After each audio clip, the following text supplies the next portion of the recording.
В этом видео хочу поговорить о повестке в армию, а точнее о вариантах, которые могут у тебя быть. И да, я не буду говорить, что армия нужна всем, не служил не мужик, хочешь идти в армию – иди, хочешь откосить – коси, это выбор каждого. И вот, стукнуло тебе 18 лет, и тут пришла повестка в армию. И что делать? Ну есть тут, конечно, пару вариантов. Первое, что ты должен знать, что повестка, которая лежит в почтовом ящике, это просто бумажка. Так как ее принес обычный почтальон, а должен прийти работник с военкомата на место твоей прописки, позвонить в твои двери, представиться и лично тебе вручить повестку, в которой ты уже должен будешь расписаться. Внимание, прийти он должен именно к тебе домой, а не поймать тебя где-то на улице, там возле дома какого-то или еще где-то. Так что если ты прячешься от военкомата, то не открывай двери, если не знаешь, кто именно за ней стоит. А если кто-то другой уже открыл двери, например мама, то пускай просто говорит, что ты уехал и тебя нет дома. Даже если ты в данный момент находишься именно в этом доме, так сказать, рядом, через одну стену. Второй вариант, ты можешь дать, так сказать, ответочку военкомату, принести им документ, по которому тебя просто не будут трогать.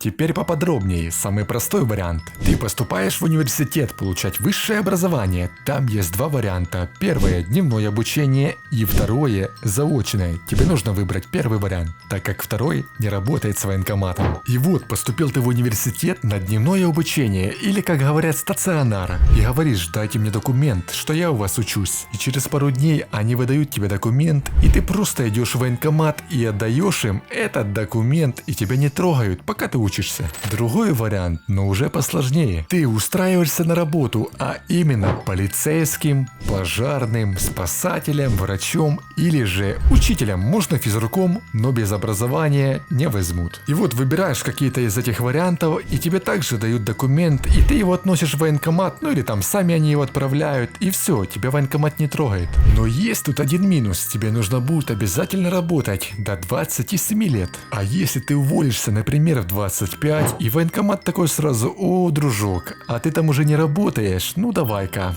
к нам долг отдавать. Так что нужно будет обязательно работать до 27 лет на такой работе, а потом по желанию и уволиться можно, и военкомат трогать уже тебя не будет. Так как ты уже не будешь входить в призывной возраст, и ты даже сможешь прийти в военкомат и забрать свой военный билет без прохождения службы в армии.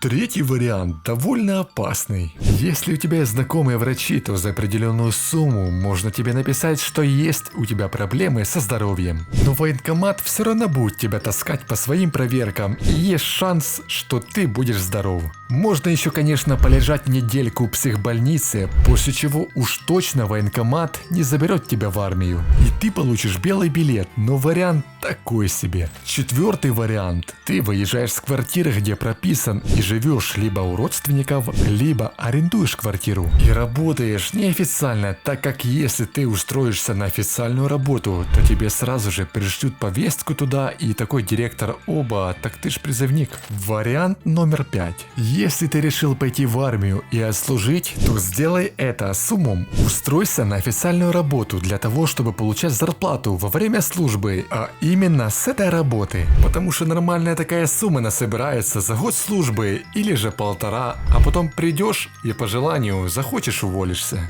Но у кого-то могут возникнуть трудности на работе, а именно очень часто пытаются уволить людей, которых забирают в армию. Ну так сказать, чтобы не выплачивать зарплату за ту работу, которую не делают. И тут нужно стоять до конца и не подписывать бумаги на увольнение, так как тебя не имеют права уволить по закону, если тебя забирают в армию на прохождение срочной службы.